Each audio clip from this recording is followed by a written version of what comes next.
ઝઘડિયા તાલુકાના રાજપારડી ખાતે વિશ્વ આદિવાસી અધિકાર દિવસની ઉજવણી કરવામાં આવી।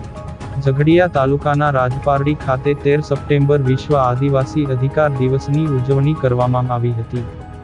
આજરોજ દિલીપ વસાવા અને આદિવાસી આગેવાનો દ્વારા રાજપારડી ચંદ્રકાંત એન્કલવે સ્થિત ભારત આદિવાસી સંવિધાન સેનાના કાર્યાલય ખાતેથી રેલી સ્વરૂપે રાજપારડી 4 રસ્તા ખાતે ભગવાન બિરસા મુંડા ચોક પર બિરસા મુંડા ભગવાનની પ્રતિમાને ફૂલહાર કરી ઉપસ્થિત લોકોને દિલીપ છોટુભાઈ વસાવા દ્વારા સંબોધન કરવામાં આવ્યું।